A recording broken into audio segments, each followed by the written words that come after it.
Welcome to SportsBeat KC, the Kansas City Star Sports podcast. I'm Blair Kirchhoff. It's June 10th, 2025, and on today's show, we are talking college sports. Big changes are on the way. Starting with the upcoming school year, for the first time, schools will be able to make direct payment to athletes. At the highest level of sports, Division I, which includes the SEC, the Big Ten, the Big 12, the ACC, and others, schools will be able to pay up to $20 million to its football, basketball, baseball, volleyball players, and more. Most of the major schools have said they intend to fully fund their athletes, and that in itself will present revenue challenges to the universities. On today's show, we discuss the new college sports landscape with Star College beat writers Kellis, Robinett, and Shreyas, Laddha. We also get into what happens with NIL money and discuss other issues in college sports. Okay, let's get started by asking Kellis and Shreyas, guys, do you have any eligibility left? I think I'm out. Unfortunately. Are you out?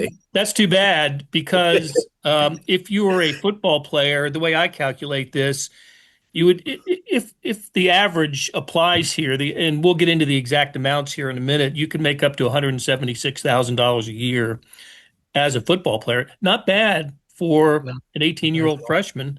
Basketball's even more. So what do you think about this, guys? Kellis, let's start with you. This is the result of a settlement of several lawsuits, and the ruling came down on Friday, which is going to allow Kansas State, Kansas, Missouri, Nebraska, Iowa, all the schools, all the major college schools will have $20.5 million in a pool to pay its athletes. And look, college athletes have been getting money now for several years through NIL, and before that, maybe some under the table payments, other ways of getting compensated. But now it's like professional sports. These athletes are going to get paid through the university. How different does that seem or feel to you? Yeah, the word amateurism is kind of gone now. Maybe at some levels of college sports that there are still people out there who are just, doing it for a scholarship or the dream of walking on someplace. But at the top of the sport, there's definitely, it's all pro. It's basically minor leagues. We even see some players right now declare for the NBA draft and say, no, I can make more money in college than I can in the NBA, so I'm coming back. So that kind of tells you the state of things. I will say, though, overall, in theory, I like the change. I really like the idea of everybody having the same payments, kind of like a salary cap you see in pro sports, and having a level playing field. In practice is where I just want to see what happens here. Are schools going to follow these rules? Are they going to all say, okay, we're going to spend just this much, and actually try to bring back some rules here and proceed on a level playing field? Or are people going to circumvent these rules and go back to kind of some old ways before this started in the first place, and finding new ways to pay players beyond what they've stated? And that's kind of the big mystery here is are people going to give in and play by these new rules, or are they going to still keep doing their own thing? I guess that'll probably tell us how good or poorly these new changes work. Yeah, we'll get into the NIL portion of this in a moment. But the House settlement, the salary cap, as you called it, Kellis, and that's exactly what it is. There's a limit to the number of dollars that can be spent on athletes this school year. It's a money that it's a number that will go up incrementally over the years. This is for the 2025-26 school year. It's $20.5 million. I'm not exactly sure how they settled on that figure. Maybe one of you guys know this, but that's the number. And that's and we didn't even talk about the is it $2.8 billion in back pay that schools, am I right about that, Shreyas, that schools are going to have to pay athletes from the previous decade? I think it's 10 years. Yeah, I believe so. I know a lot of pro athletes on Twitter are being like, okay, well, when am I getting my check is what I've seen on Twitter. That's going to be the rallying cry of all college athletes now. When is my check going to get here? No, I think it's interesting. Because I was thinking about this and I was talking, thinking about the fact that before I joined the Star, I was covering UConn men's basketball, and UConn, as we know, is a basketball school, both men and women's basketball. Their football program isn't particularly good. Those Big East schools where football is either non-existent or not a big thing, are they going to have an advantage now if they can use the full 20.5 million? Like I have a friend of mine that covers Memphis. Obviously they're trying to get to a Power Five conference or Power Four conference. And their ADs come out and said they're not going to get the full 20.5 million the first year. They're not going to raise that amount. They're going to try and get as much as they can and put it towards basketball. And I'm curious to see if it'll be an inherent advantage for these schools that don't have to pay football programs that much money. And, it's going to be interesting to see if everybody in the Big 12 in this conference is going to get the 20.5 million. I think they will, but I think there might be some schools begrudgingly getting the 20.5 million and putting it out there. And just overall, I think it's going to be really interesting to kind of see how it plays out. I think, especially for Kansas's case right now, we know that the bread and butter is basketball, but they've invested a lot of money in the football program with the stadium, with all the stuff that's been going on. There's been a lot of kind of behind the scenes rumors of, football expenditures kind of cutting into basketball budget. I don't know how true that is.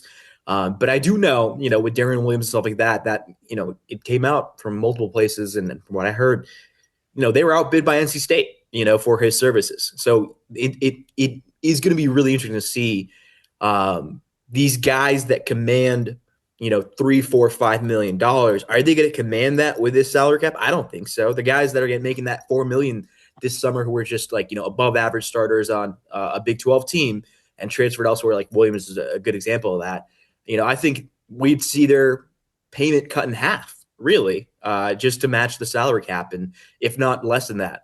So just to see how all these schools adapt. I know Travis Goff, Kansas ADs, come out and supported the new legislation. I texted him a few days ago, hoping to sit down with him and talk fully about how they have the split and everything else. But it's going to be fascinating to kind of see how these schools do it, especially in the Big 12, where there are certain schools that are basketball focused. There are other schools that are football focused. I know Jamie Pollard, the Iowa State athletic director, has said that there are other schools in the league that might have a financial advantage over his school, and that in a few years that the Cyclones could fall behind. We'll see if that's true. But Kellis, how is this going to work? What's sort of the breakdown of maybe the percentages that at least we're reading about when it comes to just distributing the money to football, to basketball, and then to other sports? Yeah, well, it's going to vary from school to school. That's kind of the unique thing about this is how does every athletic director, how does every campus decide to split up the $20 million? Do you give it mostly to football? I think most schools in the Big 12 are going to do that. And then once you devote most of your resources to football, where do you give the rest? And that's kind of where it gets interesting. To schools like Kansas or Arizona put more aside for men's basketball? Does a team like TCU or Baylor put more aside for women's basketball? I don't know. I think those are things that they're going to have to explore. I know Texas Tech has been quite transparent with it. They've said they want to devote about 15 million of the pie to football, which obviously would mean they only have 3 or 4 million for basketball. Which, to Shreyas' point, would be interesting because JT Toppin this year is supposed to make $4 million all by himself. So moving forward, how do you keep making these basketball players happy who last year were getting 2 million, 4 million, and now that's what the entire team is getting? I don't know. That'll be one hurdle they'll have to get clear and figure out. I know at Kansas State, I talked to Gene Taylor about this. He said the expectation was K-State football would get around 13 to 14 million, which obviously big part of the pie. Men's basketball around 4 million, and then the other sports would split it down the way, whatever's rest, women's basketball, then baseball, and so forth. So yeah, it's every going to be a general manager. Every AD is going to be a general manager trying to figure out how to allocate their money.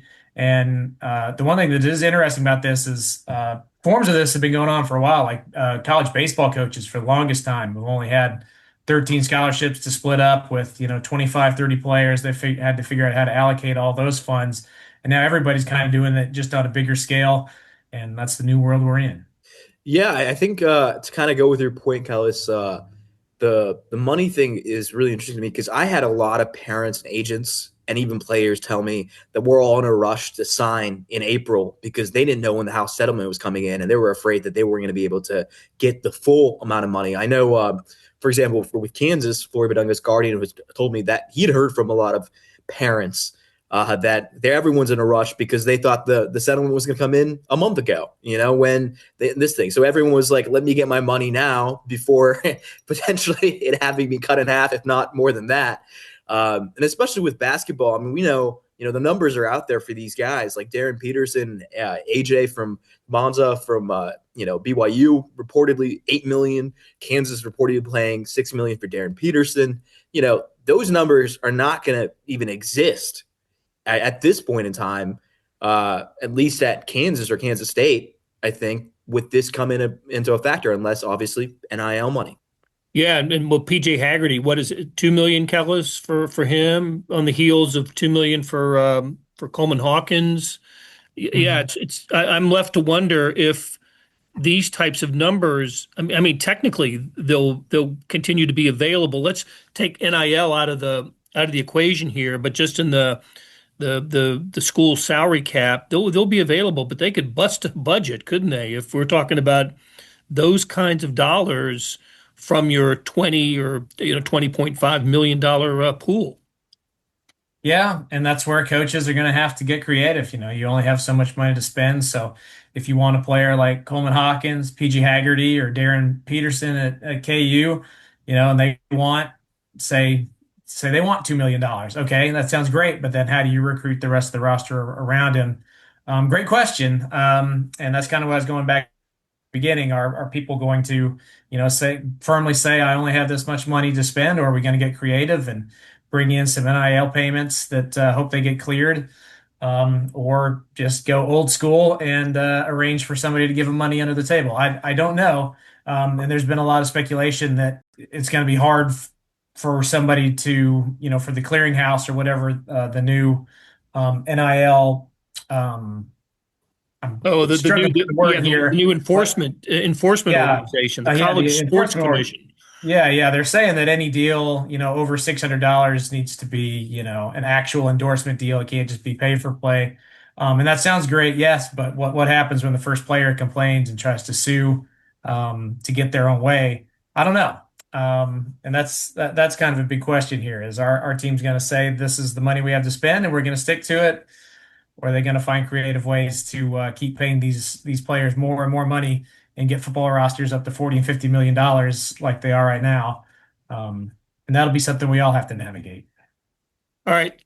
If we look at the kind of estimate what an average major college sports budget would look like when it comes to payment of players. Let's just take this upcoming season at $20 million just to make the math work better. And the number that I've seen, and we've talked about this a little bit, the percentages, number I've seen is being thrown about is 75% of that would go to football players, 15% to men's basketball players, and then 10% to all the other athletes on campus. So if we broke that down and gave those sports their full amount of scholarships, 75% of $20 million comes out to about 175,000 per player. Obviously, that's just the average. Some would get more, some would get less. Basketball, it would be about 15 million for football, about 3 million for basketball if it's 15 scholarship players, so about 200,000 per, and then 2 million for all the other sports. And I estimated about 200 scholarship athletes, which would come out to about 10K per athlete. Now, look, we know that the Texas Tech softball pitcher is $1 million pitcher, so that's that type of salary kind of throws everything off. But does this sound like maybe a reasonable objective for or blueprint for schools to follow, Kellis, that 75, 15, 10, and it's kind of with possible exceptions for the exceptional basketball player or the incredible softball pitcher or the baseball player who might be an overall number one draft pick that you're bidding against, that you've got to come up with a little bit more money for them. But does the math sound about right? I mean, I think it sounds great, but I'm old enough to remember when players didn't get paid. Oh, So, yeah, that's uh, true. if we would have gone if we would have gone straight from straight from strict amateurism, no, every kind of payment is illegal, to this, I think people would say this is great. Quarterback gets $2 million, backup linebacker gets 100K. Nobody is going to complain about that. I think the thing that's tricky is that we've had these gray years in between where people are making up to $4 or $5 million to come out and play one season, and everybody's a free agent. Now people are trying to find the happy medium again. I do think in time that, yes, I think these numbers will work. And as you said earlier, the number will potentially go up in future years. So as that happens, I think things will work themselves out. It's just a question of how long it takes for us to get to that point where everybody says, okay, this is working. Because there's definitely going to be a transition period, just like everything. Yep. So Shreyas, I know somebody who believes in this system and knows it's going to work, and that's Travis Goff. What was his reaction on that? That was interesting. His reaction on social media the other day. Yeah, I think the Athletic, Justin Williams, put out an article about basically mostly negative about sources blasting the new thing. I like to say this. I think with anything new, it feels like there's always these articles that come out from some outlet that says a bunch of nonsense of how, oh, this is the worst thing ever, blah, blah, blah, because coaches don't know how to react. And then in a year or two later, everyone's like, well, it really wasn't as bad as we thought it was. And I think Travis came out and said basically the same thing of like, this is not as bad as everyone's making it out to be. Kansas is excited for the new normal, this thing. And I think, the one thing that the Travis Goff tenure has done, I think, at Kansas is they've always had a game plan. So they've probably been preparing for this for months, if not whatever, year long, however long they've kind of anticipated. And they probably have a game plan of how things are going to go. And I'm really intrigued to kind of see what he thinks about it. Hoping to sit down with him sometime this week is what he told me. He said, be down to do that and, chat about it all and kind of talk about what the split's going to look like. Because for me, this is Kansas basketball. Kansas basketball, if it's $20.5 million, you presume Kansas basketball is get at least $6 million of that, because it's Kansas basketball. Football obviously has had a significant investment with the stadium and everything ongoing with that, but everyone knows the bread and butter of this school and everything it's known for is basketball.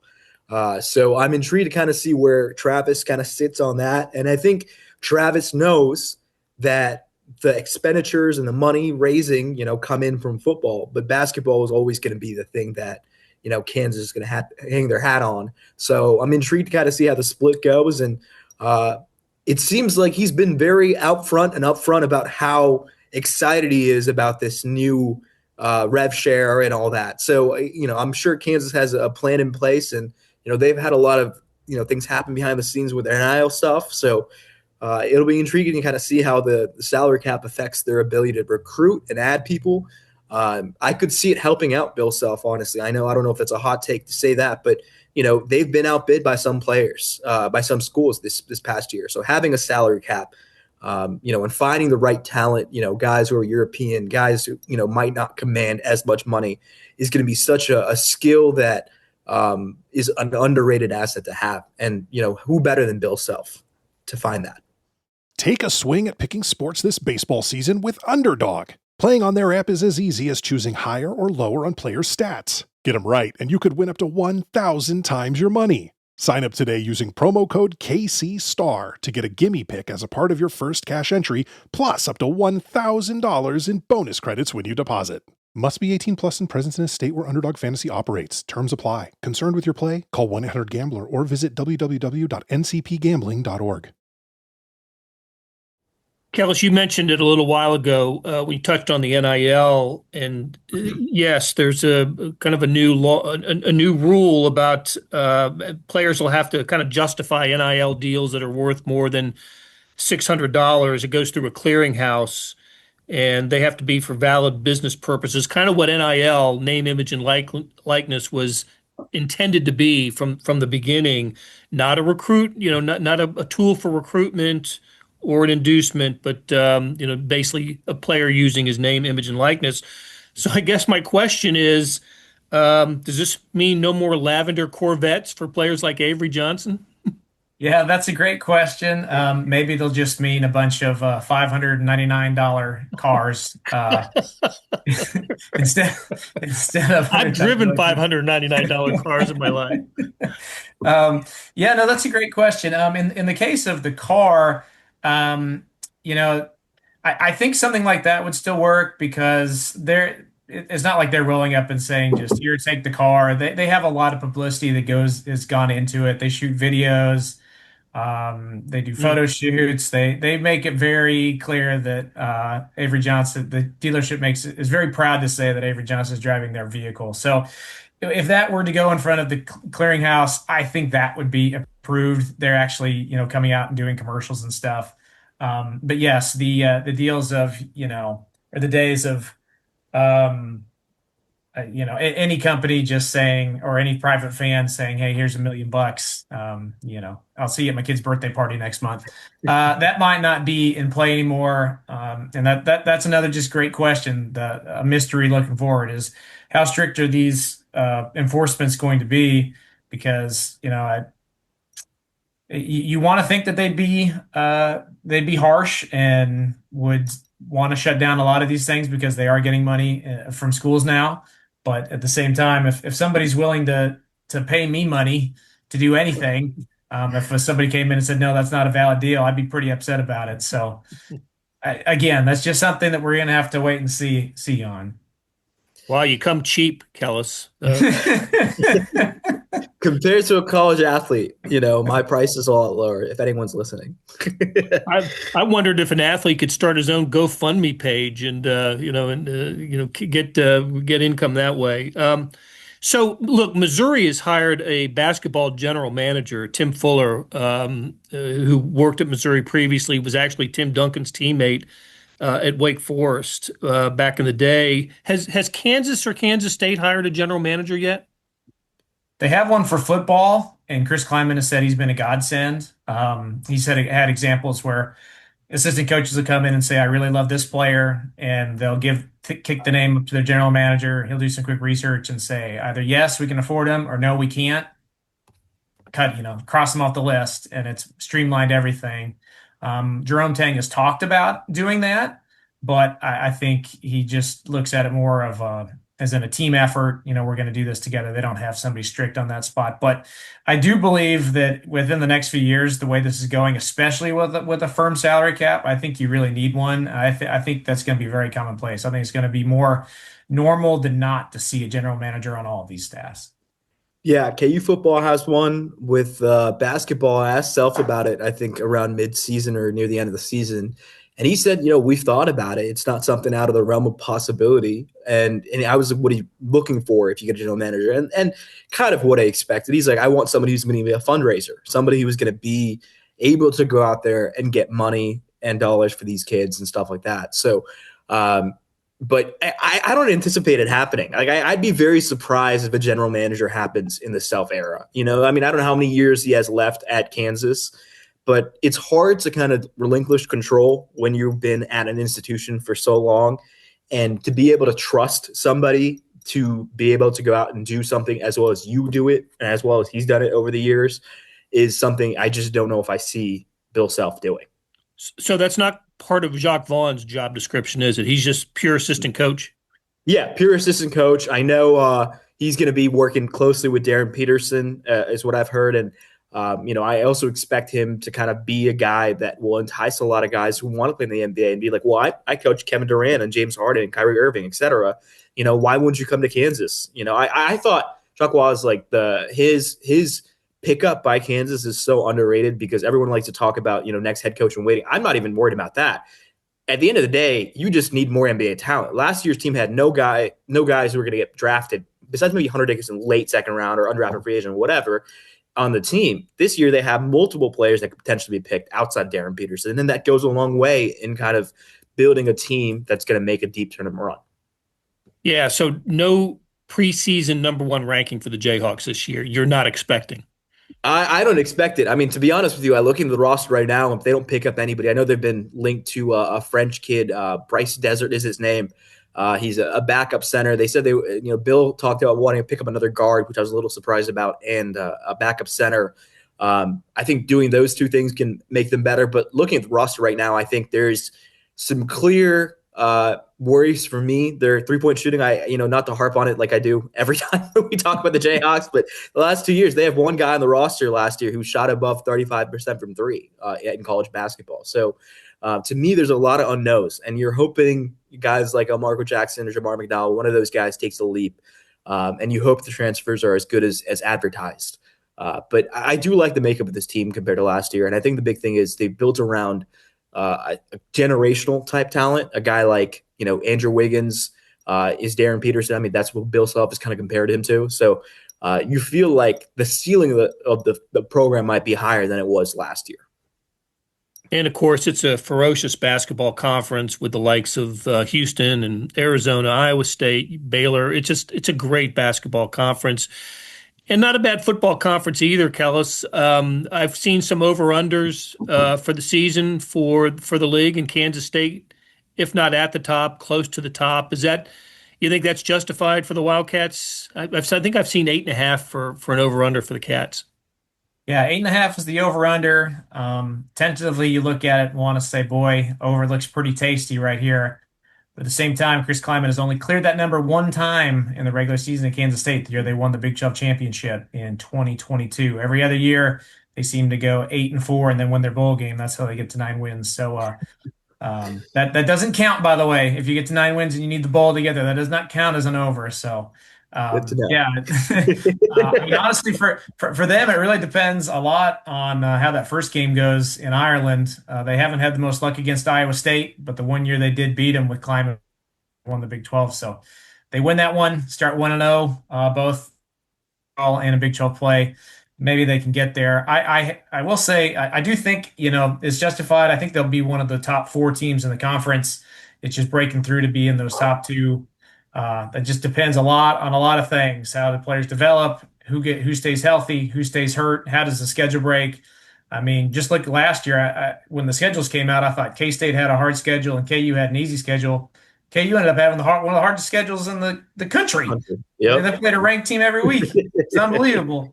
And it was kind of the same thing. I thought Arizona State and BYU were going to be bad, and they turned out to be the 2 of the best.